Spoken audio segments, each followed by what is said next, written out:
All right. I wanted to go over some of my favorite statutes here, people. We got 15 USC 1692, 15 USC 1681. These are two of the most important parts of consumer protection here. So I want to make sure you're very familiar with them. I have an entire binder for each printed out that I go over from time to time just to keep the memory fresh. But the important part of both of these to really get to know is why Congress decided these were important. So right here for debt collection practices, congressional findings and declaration of purpose. Right. Here's the reason why Congress thought this was important. Okay. Abusive practices.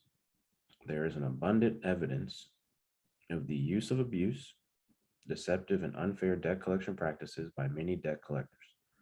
Abusive debt collection practices contribute to the number of personal bankruptcies, to marital instability, to the loss of jobs, and to evasions of individual privacy. All right. Inadequacy of laws. Existing laws and procedures for redressing these injuries are inadequate to protect consumers. Now, this was prior, this is what Congress found, and this is why Congress thought it was important to have this be created. They found that the existing laws prior to the creation of the FDCPA were not good enough to protect consumers. Okay. Available non-abusive collection methods. Means other than misrepresentation or other abusive debt collection practices are available for effective collection of debts. Interstate commerce. Abusive debt collection practices are carried on to a substantial extent in interstate commerce and through means of instrumentalities of such commerce. Even where abusive debt collection practices are purely intrastate in character, they nevertheless directly affect interstate commerce. Interstate commerce just means life, like everything is commerce. You exchanging services with somebody else, commerce. Everything is commerce, right? So, purpose. It is the purpose of this subchapter to eliminate abusive debt collection practice by debt collectors, to ensure that those debt collectors who refrain from using abusive practice, debt collection practice, are not competitively disadvantaged, and to promote consistent state action to protect consumers against debt collection abuses.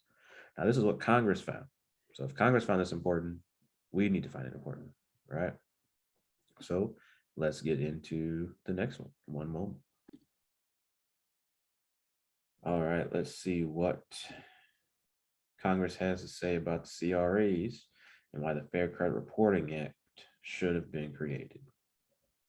All right, Congress found that the Congress makes following findings. The banking system is dependent upon fair and accurate credit reporting. Fair and accurate.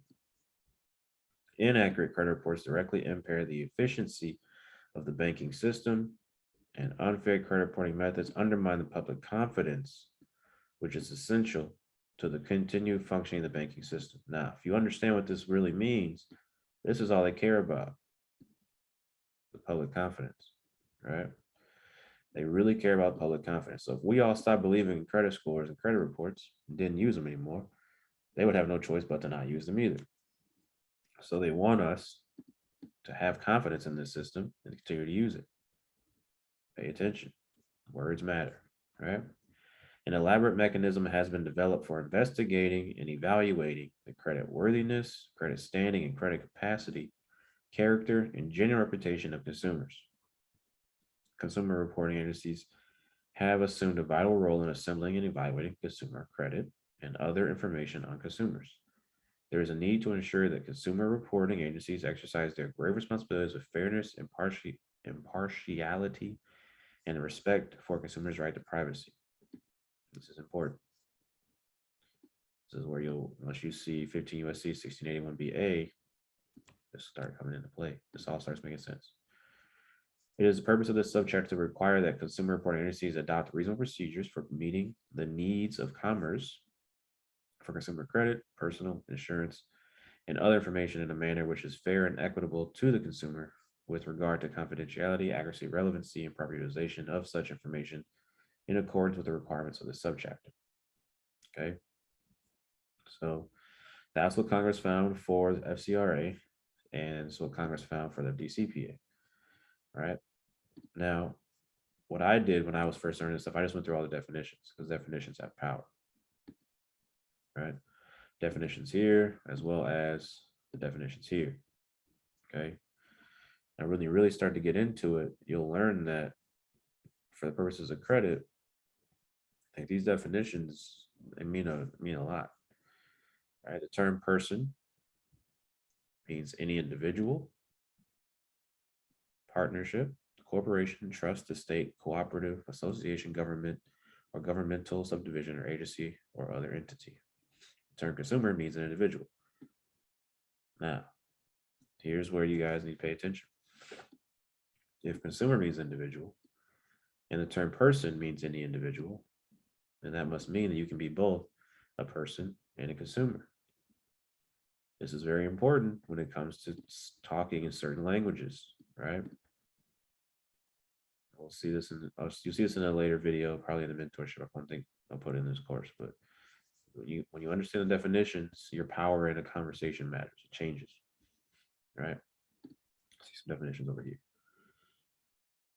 We got bureau. The term bureau means the Bureau of Consumer Financial Protection. Remember I told you, right? There's only one bureau.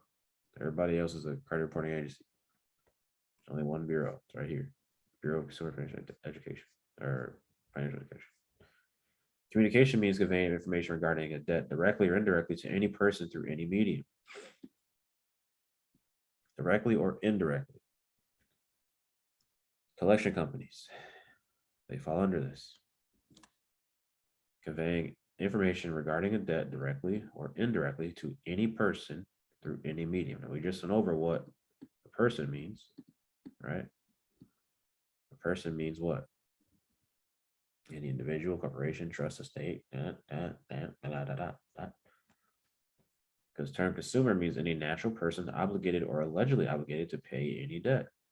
There's that phrase again, allegedly obligated to pay any debt, right? So I'm not going to go over like too many of them. Obviously, these are, there's plenty of definitions here, right? And the real fun is when you start to get into what they can say, communication in connection with a debt, harassment, abuse, unfair practices related to debts, like civil liability. We'll just go over this one just so you guys can see it, right? Any debt collector who fails to comply with any provision of this subchapter with respect to any person is liable to such person in an amount equal to the sum of blank any actual damage sustained by such person as a result of the failure. Any damage. So if I get denied a house, okay, this is the power of these understanding these definitions. If I get denied a house, 200 grand, because of a collection account on my report, and that report was found to be illegally placed there without permission, and that caused me to no longer get access to that house. That house was gone by the time I was able to get it. I cannot come over to that company, the collection company, for 200 grand because it's any actual damage sustained by the person. That's what it says right here. I'm not making this up. It's a federal definition, federal statute. You got to study these things. Got to study these things. Let's see what the FCRA says. There's plenty of different situations on this one. But let's go to civil liability for willful noncompliance. Same thing. Right? So now a debt collector falls under both if they're on your consumer report. Right? These debt collectors not only are under the FDCPA, but now they're under the FCRA as well. So what does that mean? That means now you have multiple ways of getting paid by these companies. So take some time, go to law.cornell.edu, type in FCRA, FDCPA, study. This is where your money is. This is the credit union cap. Let's get into it.